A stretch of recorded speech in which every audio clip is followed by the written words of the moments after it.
Oke guys, welcome back to Daily Charting with Toshi, di mana kita akan daily chart your favorite cryptocurrencies. Dan sekarang kita masuk ke DCWT sesi pertama. Dan seperti yang kita bisa lihat di sini, dalam 24 jam terakhir market koreksi sebesar 1,53%. Dengan total market cap mencapai di 3,33 triliun US dollars. Nah, sebelum kita masuk, seperti biasa gue ingatkan lagi, cara termudah untuk mendukung TCI adalah dengan like our video ya. Untuk kondisi BTC, ya seperti yang kita bahas kemarin ya, sebenarnya sih nggak terlalu kaget. Karena kenapa? Daily close-nya atau reclaim-nya pada tanggal 3 Juli itu tipis. Kalau tipis, sering kali fake out begitu ya, kayak di sini nih, tipis fake out ya. Kalau contoh lagi yang tipis tuh kayak di mana ya? Tipis lagi. Nah, di sini tipis fake out ya. Nah, kalau reclaim-nya lebih signifikan ya, apalagi setelah ke-reject kemarinnya, mungkin bisa lebih kuat begitu. Jadi ya kembali ke ulang lagi lah. Tapi good newsnya apa? Good newsnya BTC berhasil mempertahankan support 107.274 begitu ya. Dan struktur juga technically speaking masih oke begitu. Nggak sampai daily close di bawah dari sini nih. Nggak di bawah dari EMA 20 juga begitu. Ya, jadi main indicators kita masih nahan sebagai support ya, bahkan belum di retest begitu ya. Jadi overall masih oke ya.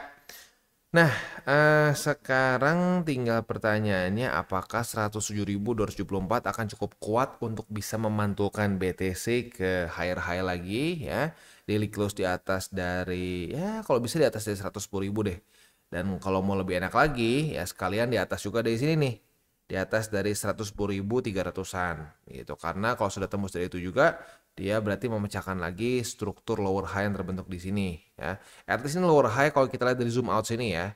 Tapi kalau waktu di sini terbentuknya ya sebenarnya higher high ya.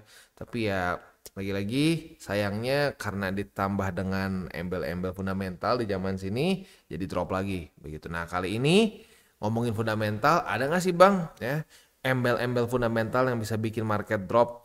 Well, kalau ngomongin soal fundamental ya, kita tahu sebenarnya penting adalah urusan tarif juga nih. Nah, tarif itu kan kalau kita hitung harusnya tuh dari awal dia ngomong ya, si Trump ngomong akan ada 90-day break di April 2, itu harusnya sekarang nih, di daerah sekarang. Bahkan harusnya kemarin di 2 Juli kalau kita ngomong 30 hari. Kalau kita ngomong 90 hari ya.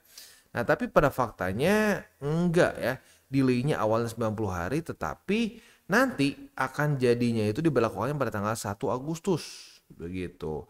Nah, nanti nih 1 Agustus ada kemungkinan tarif bisa ya mungkin bisa sedikit mengguncang, ya mungkin bisa mengguncang ya, bukan cuma sedikit tapi bisa mengguncang market begitu. Karena ya tarif ini yang reciprocal ya, yang sampai bisa 70% paling mentoknya gitu. Dan ya tentunya sampai sekarang masih terus negosiasi sih ya. Seperti ke South Korea, Indonesia salah satunya, Switzerland dan juga Uni Eropa begitu ya. Jadi ya mungkin kalau dari kita harapannya adalah ya semoga nanti di bulan Agustus nggak terlalu banyak yang kena tarifnya terlalu tinggi begitu. Dan itu juga pasti akan ngefek ke ekonomi US begitu, karena ya di US pun mereka otomatis ngeimpornya nggak akan cuma ngeimpor barang-barang jadi, mereka akan ngeimpor juga barang mentah kan. Nah, kalau barang mentahnya juga terpengaruh, maka itu akan membuat juga industri di US yang melemah begitu. Kalau industri US melemah, ekonomi US melemah begitu, dan itu bisa punya snowball effect ke market ya, ke indeks seperti S&P, Nasdaq dan kawan-kawannya, plus juga ke kripto begitu. Jadi ya siap-siap lah ya.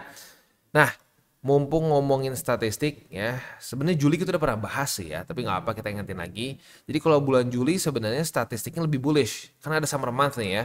Summer months itu ada di Juni, Juli, Agustus. Nah, dari summer months yang paling bagus statistik itu di Juli. Juli itu 1, 2, 3, 4, 5, 6, 7, 8 ya, 8 banding 4. Dia lebih banyak bullish dibandingkan bearish begitu. Nah, yang serem tuh Agustus. Agustus lebih seringnya merah begitu. Di mana di sini basically kayak kebalikannya ya. 1, 2, 3, 4, 5, 6, 7, 8. Nah, 8 merah, 4 hijau begitu. Nah, apakah bukan permainan tarif lagi lah ini ya, soalnya udah dibahas dari kapan sebenarnya. Urusan tarif ini akan kembali membuat statistik Agustus kembali merah, memperparah statistik Agustus. Maybe, we'll see ya. Tapi intinya urusan tarif ini ya kan kalau kita ngitung 90 hari ya harusnya kurang lebih di bulan Juli lah begitu ya, Juli awal. Tapi pada faktanya enggak nih ya, akan berlakunya mulai tanggal 1 Agustus. Jadi ya kita ada nafas lagi lah minimal untuk bulan Juli ini ya. Nah semoga di bulan Juli ini ya kripto mungkin bisa rilis, bisa pump setinggi mungkin ya, nge-pump setinggi mungkin dulu supaya apa? Kalau sampai amit-amit tarif ini ngebikin market drop, ya kita masih ada spare lah kasarnya seperti itu ya. Ya udah gitu aja sih kurang lebih harapannya ya. Tapi gue harus ngomong ya. Kita terakhir kali dapat maksudnya Juni hijau, Juli hijau itu terakhir kita dapat tuh di 2017 dan sepanjang masa baru terjadi 2 kali di 2015 dan 2017 begitu. Jadi ya nggak tahu nih ya, semoga ini bisa menjadi bulan Juli lagi yang hijau gitu karena biasanya in general saat Juninya merah baru Julinya hijau ya. Saat Juninya hijau biasanya Julinya merah begitu dan vice versa. Itu cuma baru 2 kali sebelumnya terjadi di mana Juninya hijau, Julinya juga hijau karena ya lagi-lagi statistik summer months biasanya nggak terlalu bagus begitu. Nah, kalau kita lihat juga secara konteksnya ini 2017 nih. Ini lagi blow off top juga nih sebenarnya ya. Tapi ya jarang kita dapat Juni Juli hijau gitu. So, ya udahlah yang kita tunggu saja, tapi statistiknya seperti ini begitu ya. Jadi kalau menurut gua gitu, harusnya cara terbaik untuk kita trade di market itu apa? Kita lihat statistiknya seperti apa dan kita tahu biasnya kemana ya. Tapi ya udah at the end of the day bisa saja terjadi surprise begitu. Dengan mentalitas seperti itu, kita menurut gua akan lebih hati-hati untuk trade gitu, akan lebih hati-hati juga untuk membangun portofolio.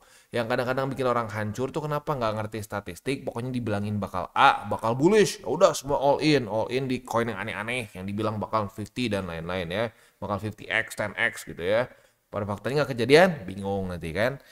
Ya jadi ya semoga lu membiasakan diri lu dengan melihat statistik begitu. Jadi statistik ini bukanlah Mbah Dukun yang akan bilang pokoknya selanjutnya akan begini, enggak.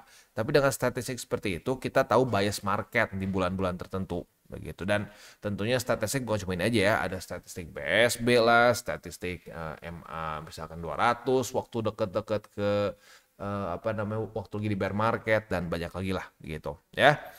Oke. Ini hari Sabtu ya, otomatis hari Sabtu kita nggak ada data penting, alias nggak ada bintang 3 lah, soalnya dulu gue inget banget, ada tuh bintang 2, iya silahkan ditunggu bintang 2, apakah akan bikin market bergerak? Nope, gitu. Jadi ya udah, paling ya hari ini kita lebih fokus ke TA aja, gitu ya. Balik lagi ke chart, ya PR ini kita udah bahas tadi ya, semoga BTC bisa mantul dan rally dan daily close juga di atas dari 110 ribuan gitu.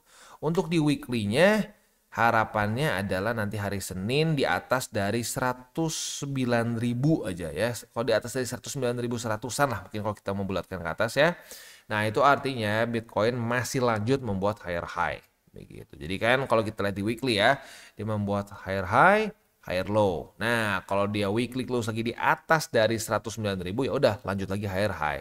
Dan itu tentunya idealnya yang kita ingin seperti itu, ya. Karena kalau mulai terbentuk lower high, ya bisa kayak di sini nih, serem kan? Ya, terbentuk lower high, malah mengunjungi BSB dan jebol, begitu kan? Malah setelah jebol BSB mengunjungi lagi EMA 50. Banyak yang sport jantung. Walaupun sebenarnya di waktu bersamaan ya, buat lu yang ngedengerin TCI sih harusnya senyum ya. Kenapa? Karena di masa-masa ini kita akumulasi lumayan asik ya sampai EMA 50 dan seterusnya.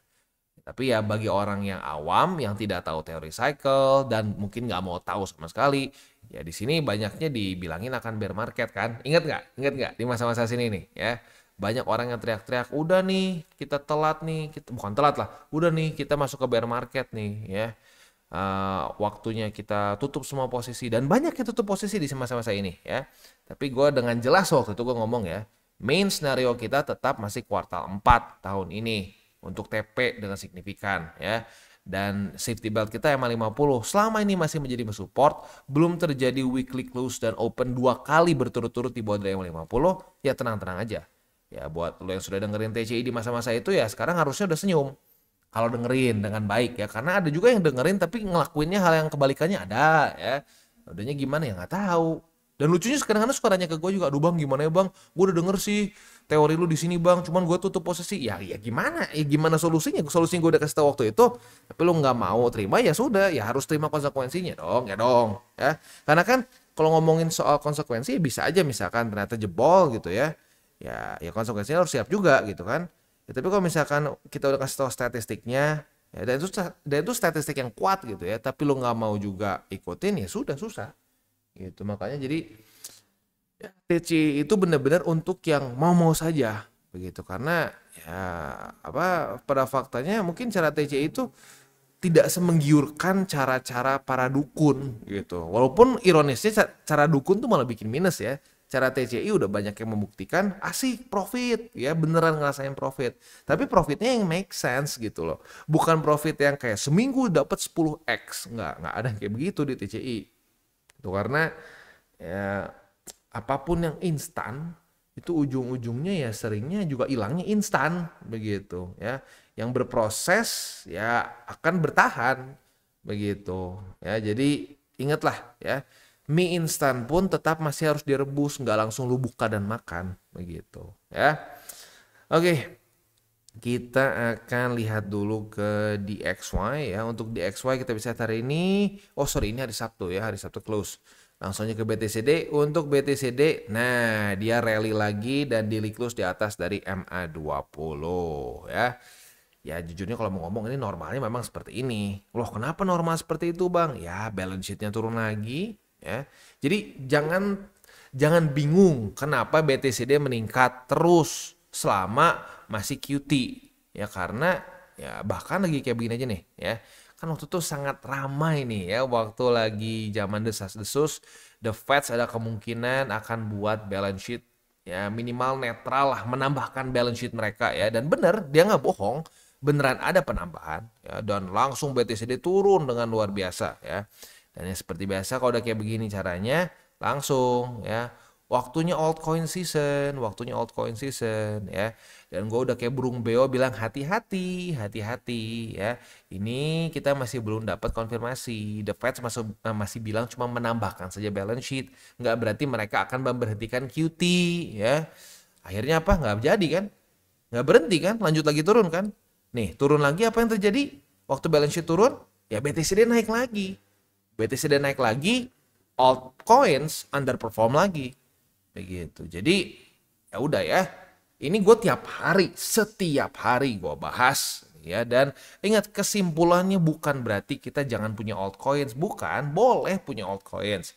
Tapi jangan kebanyakan, maksimum 40% portofolio lu ya. Gimana sih Bang 40% tuh? Karena gini loh, gue jujurnya gue rada ini juga ya, gue sekarang tuh rada mikir, oh ya kayaknya gue harus coba jelasin sampai mendasar ini, karena ada kemarin gue sempat ngeliat itu ya, ada ya beberapa video gitu ya, anak-anak SMA zaman sekarang tuh apa namanya ditanya misalkan ya, 2 kali berapa, itu banyak yang bingung gitu ya. Jadi gue jelasin deh, misalkan portofolio lu 100 juta ya, berarti lu cuma boleh 40 juta di altcoins begitu ya. Nah, kalau nggak, aduh, ya makanya gue bingung sekali gitu ya. Gue tuh kadang-kadang sering dibilang, wah si paling Bitcoin lah ya, si Bitcoin maxi, ini mah ini orang benci altcoins. Bukan benci, gue punya 30% loh. Kebayang berarti kalau lu se-M ya, kalau itu se-M atau 2M atau 10M, itu berapa? Berapa persen itu alts? Berapa gede itu? 30% tuh gede ya. Ya tapi, ya kenapa gue melakukan itu? Kenapa nggak 100% alts? Ya jawabannya begini. QT di alts, yaitu kayak semi suicide kalau semuanya di alts begitu. Tapi kalau kita ingin mengambil sebagian di alts nggak masalah. Jadi gue bukan si paling Bitcoin gitu loh ya. Orang gue punya alts kok, dan altsnya gede, nggak cuma 1%, nggak cuma 5%, enggak 30% loh, gede itu loh ya. Ya tapi kadang-kadang gitulah ya. Makanya kenapa banyak orang yang mati di altcoins, karena mereka tuh berpikirnya ekstremis. Kalau lu punya BTC berarti lu tim BTC, lu nggak bisa di tengah-tengah, nggak bisa jaga resiko. Mereka berpikirnya kayak selalu cacing-cacing naga-naga. Nah orang-orang yang berpikir seperti itu sulit untuk maju begitu. Karena kenapa? Ya karena mereka berpikirnya itu deterministik, harus A atau B gitu, harus hitam atau putih. Padahal pada kehidupan nyata itu nggak ada ya benar-benar yang hitam putih. Itu hanya 100 shades of grey, ya grey semuanya. Cuman greynya ada lebih ke hitam, ada greynya lebih ke putih, ada yang lebih terang, ada yang lebih muda, ada yang lebih terang, ada yang lebih tua, begitu. Semakin lu cepet sadar dengan itu, ya lu akan lebih make sense lah hidup, gitu ya. Kalau berpikirnya semua cuma antara hitam atau putih, ya lu hancur lagi, gitu ya. Oke, beres lah ya, kurang lebih seperti itu untuk makronya. Selanjutnya kita masuk ke buy limit, tetapi sebelum kita masuk ke buy limit, seperti biasa gue akan disclaimer dulu bahwa semua konten dari TCI bukan financial advice, ini semua bentuknya adalah edukasi. Lalu bagaimana cara mendukung TCI? Ada banyak caranya, lo bisa like our video, bisa share our video, itu juga bisa menggunakan link referral kita di bawah. Dan sekarang kita akan dengar dulu pesan-pesan dari sponsor kita pada hari ini. Oke, today's video is brought to you by Wallbe. Dan Wallbe ini adalah suatu platform yang fokusnya lebih ke trading futures. Nah, tapi yang berbeda dari platform lainnya adalah Wallbe ini menggunakan ChatGPT-4 untuk membuat AI signals di sini ya. Dan yang unik lagi dari AI signals ini, kita bisa pilih sesuai dengan risk profile yang kita inginkan ya.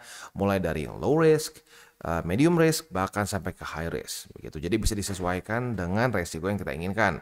Dan yang unik juga di sini adalah kita bisa lihat mulai dari TP dan SL-nya gitu ya. Contoh Mami, TP-nya 5%, SL-nya minus 1%. Nah, jadi sudah lengkap TP SL. Nggak cuma sekedar bisa buka posisi saja, tapi sudah ada parameters untuk SL-nya juga begitu. Dan tentunya ini akan meningkat sesuai dengan risk profile yang kita pilih. Contoh kita lihat Carlos. Carlos ini medium risk. Nah, otomatis secara TPSL-nya pun berubah. Dan tentunya paling tinggi adalah MC Whale, di mana di sini TP-nya bisa sampai 40% dan SL minus 16%. Jadi sekali lagi cocok untuk berbagai macam jenis resiko gitu ya. Nah, tapi andaikan lu merasa bahwa oke, gue udah biasa trading nih ya, gue udah bisa dengan SOP gue sendiri, lu pun bisa trade dengan manual ya seperti biasa ya, di mana lu membuka posisi sama persis seperti di platform-platform lainnya. Tapi unik di sini adalah mereka itu ada TP dan SL triggers yang bisa di set juga dengan AI ya. Nah, selain itu juga mereka ada meme pool. Meme pool ini basically adalah kita bisa trade berbagai macam meme coins tanpa kita harus deal with the hassle of DEX begitu. Jadi lebih streamline dan lebih mudah begitu. Tapi baik lagi mengingatkan untuk meme pools ya kita harus tetap atur resiko juga, karena meme pools ini banyaknya dalam meme coins yang benar-benar masih sangat baru begitu, secara market cap cenderung kecil dan banyaknya yang belum masuk ke checks begitu. Jadi makanya gue bilang lebih terasa seperti kita bisa menggunakan DEX tapi lebih mudah begitu. Dan yang paling penting lagi adalah di di Wallbe ini mereka ada namanya rebate voucher. Biasanya hanya 100 USDT saja, tapi bagi lo yang menggunakan link refractor di bawah atau dengan menggunakan kode Toshi Crypto ya.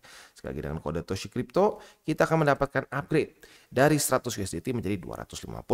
Jadi buat lo yang tertarik untuk coba Wallbe, boleh pertimbangkan untuk menggunakan link referral kita di bawah. Dan kita masuk ke BTC. Untuk BTC kita bisa di sini ya, sudah terjadi retest pertama di angka 107.274. Artinya kita bisa limit posisi long di sini, retest kedua otomatis kebuka posisi longnya, dan target TP bisa 2 ya. Yang pertama yang lebih konservatif boleh di sini nih, di angka 108.452. Yang lebih agresif boleh pertimbangkan di angka 109.503 ya. Untuk setup spotnya ada di angka 107.274, lalu ada di EMA 50, 20, dan 106.238 yang kita jadikan satu karena dekat ya. Dan yang ketiga ada di angka 104.828. Next kita masuk ke Ethereum. Untuk Ethereum posisi short kita bagi yang agresif ya. Kalau yang konservatif udah tutup duluan di tanggal 3 Juli. Buat yang agresif kena target TP di angka 2.592. Jadi sudah dalam kondisi profit yang agresif ya di angka di 2,4%-an lah kurang lebih ya. Which is not bad ya. Cuma ditahan berapa? Cuma ditahan 2 hari ya.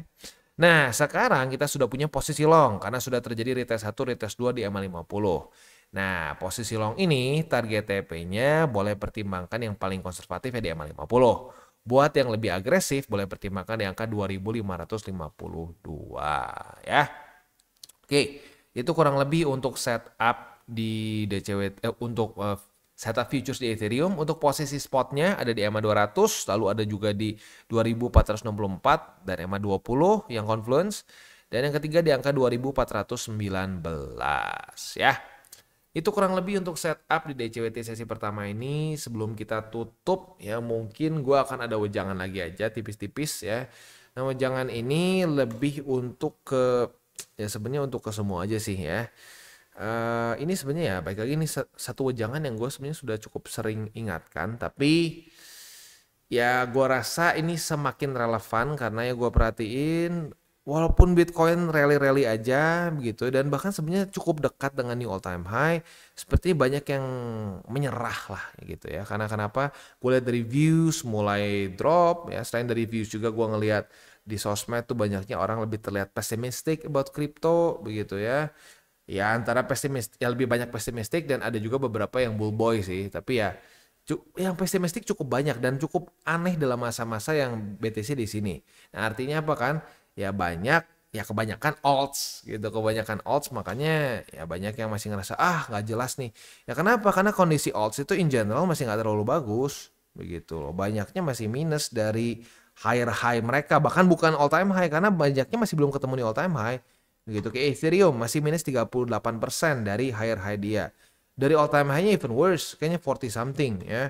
XRP juga, XRP dia udah membuat new all time high ya. Udah membuat new all time high tapi XRP itu kondisinya itu sudah minus sebesar 30 something persen juga dari all time high. Nah, jadi ya apa namanya? Mungkin ya mungkin itu penyebabnya. Kebanyakan orang tidak mau masuk BTC, ngerasa sudah kemahalan, masuknya semua ke alts, berharap akan naik lagi, taunya malah dikasih minus 30%-an. Begitu ya, dari higher high atau all time high mereka yang sebelumnya. Begitu. Nah, ini membuat banyak orang jadi mungkin sedikit pesimistic about crypto. Begitu. Nah, masa-masa pesimistik seperti ini, sekali lagi, sebenarnya adalah kesempatan. Begitu kesempatan untuk apa? Untuk benerin porto itu buat lo yang kebanyakan alts ya bisa dibenerin, BTC-nya lebih dibanyakin, BTC-nya fokus di DCA BTC begitu. Dan buat lo yang mungkin ngerasa bahwa kayaknya semuanya sia-sia gitu ya. Ya ingat masa-masa bahkan BTC pun ya, masa-masa yang boring, masa-masa yang ngerasa kayak aduh sia-sia ya gue beli ternyata turun lagi. Tapi buat lu yang setia terus melakukan DCA ya dengan pengetahuan mengenai teori cycle, ya ujung-ujungnya kan get paid kan sebenarnya, profit kan begitu. Dan banyak kok orang-orang yang kemarin juga ngomong asik bang, mantap nih gue dapat di bukan sini ya, sorry di sini nih. Asik gue dapat nih waktu di bawah 100.000 ya. Thank you udah ngingetin DCA. Nah itu alasannya kenapa kita melakukan DCWT ini nyaris almost basically setiap hari lah ya. Jarang sekali gue nggak melakukan nggak bahas DCWT gitu. Tujuannya apa ya? Supaya terus mengingatkan lu untuk terus konsisten dan komit dengan ya DCA-nya gitu. Dan buat yang komit dan terus melakukan DCA-nya, ujung-ujung senyum gitu. Udah nggak stres, tiba-tiba profit, asik kan ya. Ya udah gitu aja ya. Kita tutup dengan 3 golden rules. Jangan pakai uang panas, jangan over leverage, berpikirlah jangka panjang. Dan salam tabur tuai. Ingat, apa yang lu tabur akan lu tuai, jadi taburlah sebanyak mungkin hal baik. Oke guys, jadi itu adalah akhir dari segmen DCWT kita pada hari ini. Dan jangan lupa bagi kalian yang merasakan manfaat dari segmen ini, jangan lupa untuk share ke teman-teman kalian. Dan apabila lu pengen mensupport channel kita, ya TCI, jangan lupa untuk menggunakan link referral kita di bawah. Nggak wajib ya, tetapi apabila lu menggunakan link referral kita di bawah, ada macam-macam ya, dari Bybit, Huobi, Maxi, toko kripto, dan banyak lagi ya. Ya, walaupun nggak wajib, tapi kalau menggunakan link referral kita, lu secara langsung membantu perkembangan dari TCI. Dan satu lagi, jangan lupa juga untuk join Telegram group kita, di mana kita bisa ngobrol-ngobrol santai mengenai dunia cryptocurrency secara 2 arah. So, jangan lupa untuk like, subscribe, click the bell icon, and see you on the next video.